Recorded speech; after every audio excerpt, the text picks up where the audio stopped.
تم کون ہو؟ خود کو کیا سمجھتے ہو؟ میں خدائی فوجدار ہوں۔ ٹائیگر کھڑا ہو گیا۔ اس نے عام لڑاکا عورتوں کی طرح دونوں ہاتھ بھی ہلائے تھے۔ یہی تمہارا سرما بنا کر ایئر ہوسٹس کی آنکھوں میں لگاؤں گا۔ بکواس بند کرو۔ گنجا بری طرح چیخا کہ اس کو کھانسی آ گئی۔ اس وقت کیفیت یہ تھی کہ کافی کے برے برے قطرے اس کی سرخ چندیا پر چمک رہے تھے۔ باقی کافی اس کے آف وائٹ سوٹ پر لکیریں بنا گئی تھی۔ بک بک بند کرو گنجے، ٹائیگر نے للکارا۔ پھر تو قیامت آ گئی۔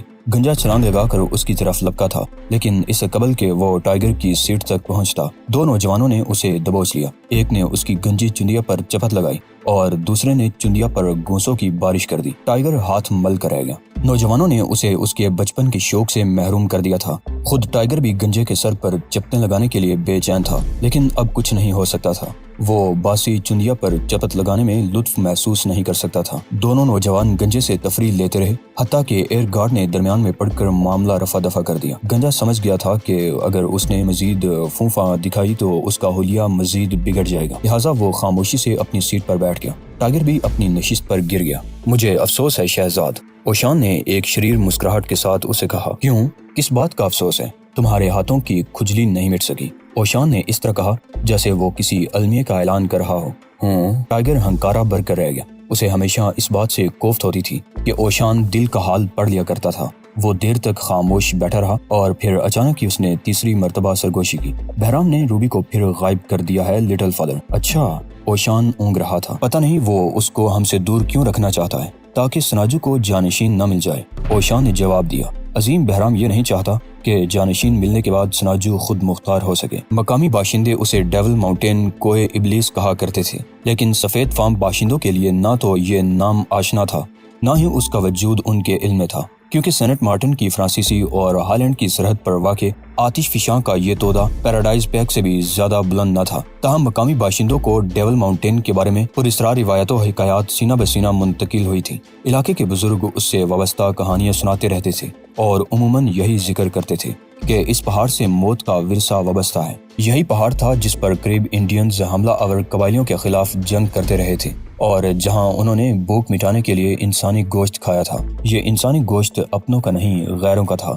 کولمبس کی آمد سے قبل کریپ انڈینز مردہ آتش فشاں کے ارد گرد آباد ہو چکے تھے اور یہیں ان کے قبرستان بننے لگے تھے۔ اس کے بعد جزیرے پر قبضہ کرنے کے لیے توپوں اور بندوقوں سے مسلح ہسپانویوں نے دعویٰ بول دیا تھا۔ ان کی کوشش تھی کہ انڈینز کو صفحہ ہستی سے مٹا دیا جائے، لہٰذا کریپ انڈینز نے کوئے ابلیس پر اپنا تاریخی اجتماع کیا اور سرماؤں نے اجنبی حملہ آوروں کے دانت کھٹے کرنے کے لیے کمریں کس لیں۔ انہوں نے سب سے پہلے اپنی عورتوں اور بچوں کو قتل کیا تاکہ عورتوں کی بے حرمتی نہ ہو اور بچے غلام نہ بنا لیے جائیں۔ بوڑھے، کمزور دل اور عقل مند لوگ پہاڑوں میں چھپ گئے، جہاں سے انہوں نے اپنی نسل کو ختم ہوتے ہوئے دیکھا۔ رات کو وہ چوری چھپے پہاڑوں سے اترے۔ انہوں نے میدان جنگ سے اپنے لوگوں کی لاشیں اٹھا کر ان لاشوں کو کوئے ابلیس میں دفن کر دیا۔ وہ ایک عرصے تک پہاڑوں میں رہے۔ انہوں نے ہسپانوی فاتحین کی واپسی اور انگریزوں کی آمد بھی دیکھی، پھر ولندیزی بھی آئے، پرتگالیوں کی آمد ہوئی اور فرانسیسیوں کا کنٹرول ہونے لگا۔ وہ دیکھتے رہے حتیٰ کہ 200 سال میں شہر نے 16 نئے رنگ بدلے، چینی کی پیداوار شروع ہوئی اور غلاموں کی تجارت نے فروغ حاصل کیا۔ ان برسوں میں جزیرے کا رنگ بھی بدل گیا، وہاں سفید رنگ کی جگہ کالے رنگ نے لے لی۔ جزیرے نے بتدریج ایک ایسی نئی شکل اختیار کر لی جس میں ولندیزیوں اور فرانسیسیوں کا مشترکہ کنٹرول تھا۔ رعیت میں افریقی شامل تھے۔ پھر پہاڑوں میں رہنے والے چند قبائلی بیس بدل کر ساحلوں تک پہنچے جہاں غلام عورتوں کا نیلام ہوتا تھا۔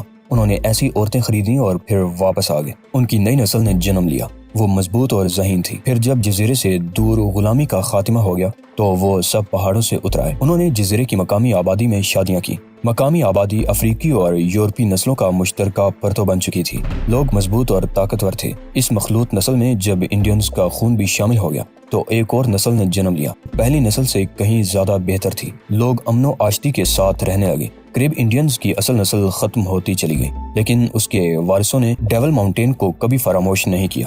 18ویں صدی کے آخری نصف میں ہالینڈ کا ایک کلاتھ مرچنٹ سینٹ مارٹن آیا۔ اس کی کشتی میں لکڑیاں، بڑھئی اور یورپی کاریگر تھے۔ وہ پہاڑ پر 10ویں صدی کی طرز تعمیر کا ایک ایسا محل بنوانا چاہتا تھا جو بہت شاندار ہو اور فرانس و ہالینڈ کی سرحد کے بیچ میں واقع ہو۔ اس نے پہاڑ اس لیے منتخب کیا کہ اس کے آتش فشاں کے لب اب بھی 4-4 فٹ بلند تھے، جس کے باعث قدرتی طور پر کلا بندی سی ہو گئی تھی۔ اس نے اس کی بھی پرواہ نہ کی کہ فرانسیسی جزیرے کے آدھے حصے پر ملکیت کا دعویٰ کرتے ہیں۔ اسے ہالینڈ کا شہری ہونے پر فخر تھا اور اسے یقین تھا کہ وہ جہاں چاہے کلا بنا سکتا ہے۔ اس نے فرانسیسیوں کو تحفہ پیش کیا، لیکن بعد میں اسے احساس ہوا کہ یہ رشوت دینا غیر ضروری تھی، کیونکہ پہاڑ سے کسی کو دلچسپی نہ تھی۔ یورپی اس کے قلعے میں آنا چاہتے تھے، لیکن انہیں رہنمائی کے لیے گائیڈ نہیں ملتا تھا۔ جزیرے کا کوئی باورچی وہاں جا کر کھانا پکانے کے لیے تیار نہ ہوتا تھا۔ صفائی کے لیے کوئی خادمہ اچھے معاوضے کی پیشکش بھی قبول نہیں کرتی تھی۔ جزیرے کے شہری ڈیول ماؤنٹین پر جوتے سمیت آ کر اس کی توہین نہیں کر سکتے تھے۔ بڑے شوق سے محل بنانے والا متمول تاجر جلد ہی پریشان ہو گیا اور پھر ہالینڈ واپس چلا گیا۔ اس کا قلعہ جو پہلے ہی ویران تھا اب خالی ہو گیا۔ اس کی دیکھ بھال کرنے والا بھی کوئی نہیں تھا۔ 100 سال تک قلعہ یوں ہی ویران رہا، لیکن پھر اچانک ہی ایسا لگا جیسے قلعہ زندہ ہو گیا ہو۔ اس پر ہیلی کاپٹر منڈلاتے ہوئے دیکھ کر مقامی باشندے آپس میں کانا پھوسی کرنے لگے۔ پھر انہیں گدھوں کی اس قطار کو دیکھ کر بھی حیرت ہوئی جو صرف ایک شخص کی قیادت میں اوپر محل کی طرف جا رہی تھی۔ وہ اس عظیم الجثہ بٹی کو کھینچ رہے تھے جو محل کو گرم رکھنے کے لیے استعمال کی جاتی تھی۔ پھر چھوٹے سے جولیانا ایئرپورٹ پر اترنے والے چھوٹے طیارے دیکھ کر بھی ان میں ہلچل سی مچ گئی۔ ان طیاروں سے درجنوں خوبصورت عورتیں اترتی تھیں اور ہیلی کاپٹروں کے ذریعے ڈیول ماؤنٹین لے جائی جاتی تھی۔ وہ قلعہ کو تجسس بری نظروں سے دیکھتے رہتے تھے۔ ان میں یہ بحث بھی چڑھ جاتی تھی کہ نیا مالک کون ہے، ایسی جگہ آخر کون رہے گا۔ ان میں سے بیشتر کو علم تھا کہ محل کے در و دیوار بوسیدہ ہو چکے ہیں اور اس میں موت و افسردگی کی بو رچی بسی رہتی ہے۔ صرف ایک یورپی ہے، وہ ڈچ مین کی طرح آیا ہے۔ کسی نے بہت تحقیق کے بعد اس سوال کا جواب دیا تھا۔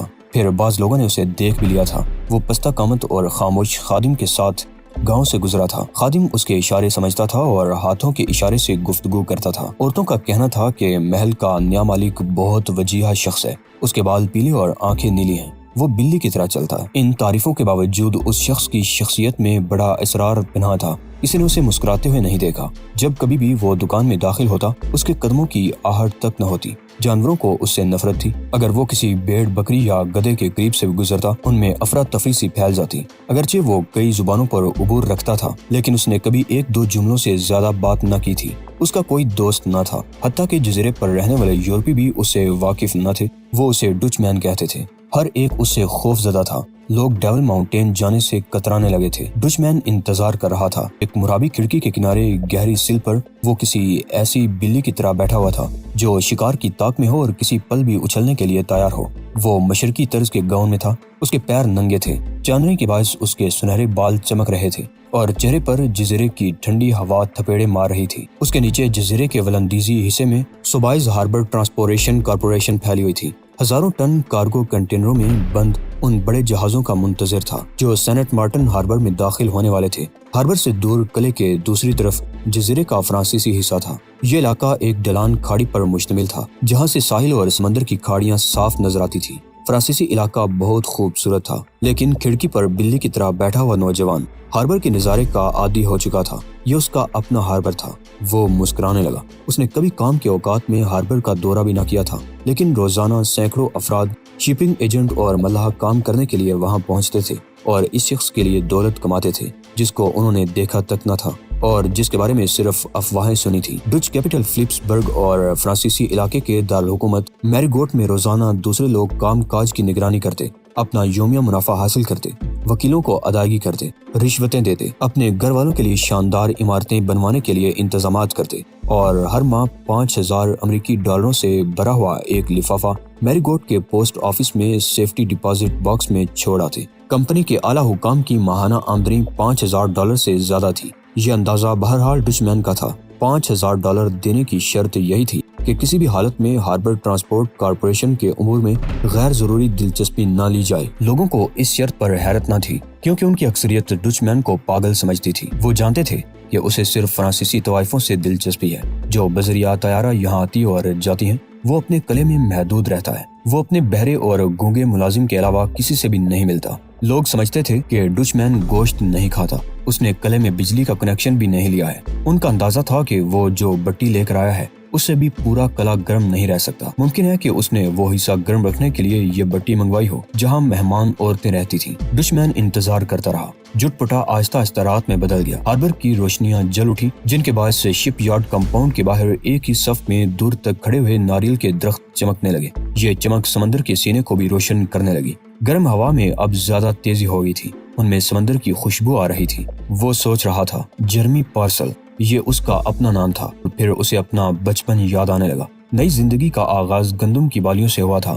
ماسٹر کو اگرچہ یقین تھا کہ بعض ناقابل یقین واقعات انتہائی معمولی واقعات کی کوکھ سے جنم لیتے ہیں، لیکن اسے یہ علم نہیں تھا کہ جرمی کی غیر معمولی صلاحیتوں کے اظہار کا آغاز ایک کھلیان سے ہوا۔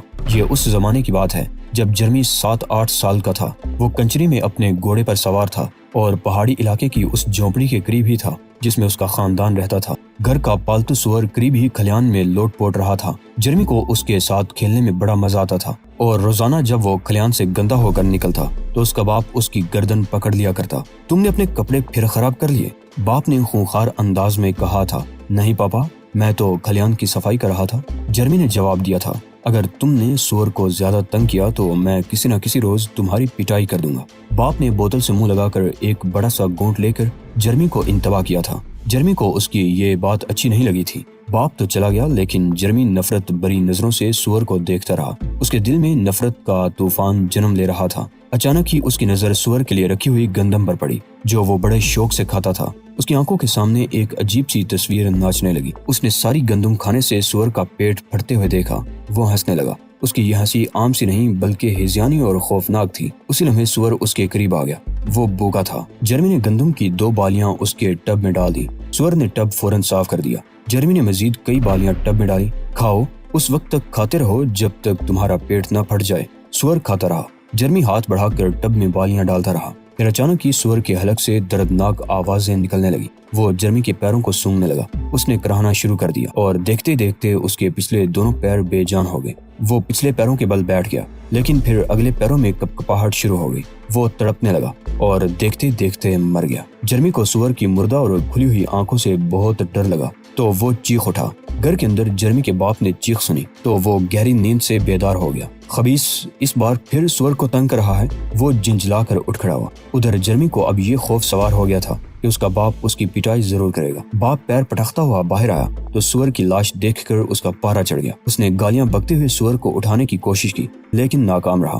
وہ بہت غصے میں تھا۔ میرا خیال ہے کہ میں پہلے تم سے ہی نمٹ لوں۔ وہ غرا کر جرمی کی طرف پلٹا۔ اس کا خیال تھا کہ جرمی بھاگ جائے گا لیکن وہ کھڑا رہا۔ اس کے ذہن میں اس وقت صرف سور کی وہ تصویر تھی جو اس نے سور کی آخری ہچکی کے وقت محفوظ کی تھی۔ وہ موت دیکھ چکا تھا، موت تخلیق کر چکا تھا۔ اس کو اپنے بازو پر باپ کی گرفت کا بھی زیادہ احساس نہ ہوا۔ باپ نے اسے جھٹکا دیا، پھر اس کے چہرے پر تھپڑ لگا جس کے باعث اس کی آنکھوں میں آنسو آ گئے۔ باپ نے دوسرا تھپڑ بھی مارا۔ نہیں، مت مارو، جرمی نے چلا کر کہا لیکن باپ کا ہاتھ نہیں رکا۔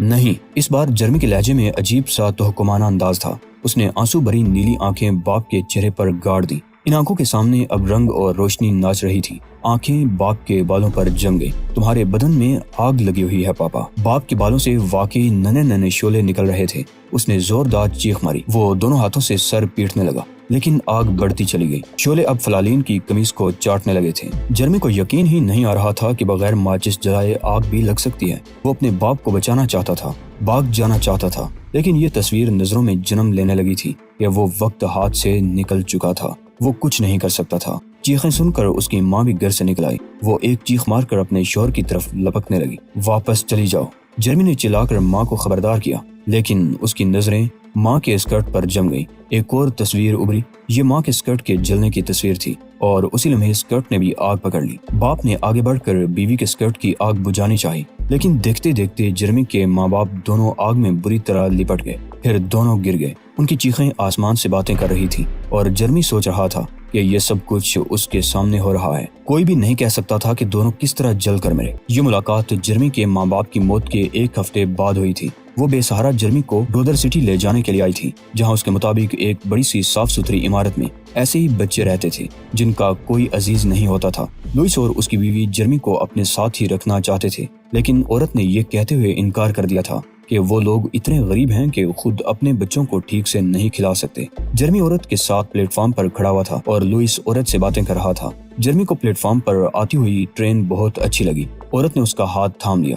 پاپا لوئس نے جرمی کی پیٹھ پر تھپکی دی اور پھر اسے اٹھا کر ٹرین میں سوار کرا دیا۔ یہ لوئس اور جرمی کی آخری ملاقات ثابت ہوئی کیونکہ ڈودر سٹی جانے والی اس ٹرین میں جرمی کو ایک دوسرا حادثہ پیش آیا جس کے بعد جرمی معمولی حالات سے نکل کر غیر معمولی حالات میں داخل ہوا اور اس کی رہنمائی کے فرائض تاریکیوں کے شہنشاہ نے خود سنبھال لی۔ ٹرین میں پیشاب کرنے کے بہانے جرمی عورت کے قریب سے اٹھا۔ باتھ روم 2 بوگیوں کے بعد تھا۔ اور وہاں تک پہنچنے کے لیے اسے سلیپر کیبن سے گزرنا تھا۔ ایک جگہ اسے اپنی ہی عمر کا ایک لڑکا نظر آیا جو کئی کھلونے لیے ہوئے فرش پر بیٹھا ہوا تھا۔ جرمی نے اسے بچ کر نکلنے کی کوشش کی لیکن محض اتفاقاً اس کا پیر ایک کھلونے پر پڑ گیا۔ لڑکے کو غصہ آ گیا، وہ جرمی سے زیادہ طاقتور تھا، لہٰذا جرمی نے اس کے تمانچے کا جواب نہیں دیا۔ وہ لڑکے کو کھلونے جمع کرتے ہوئے دیکھتا رہا۔ لڑکا اسے چوہا لگ رہا تھا۔ ٹرین میں روشنیاں اچانک ہی زیادہ ہو گئیں۔ لڑکے نے عجیب سی آواز نکالی اور کھلونے پھینک دیے۔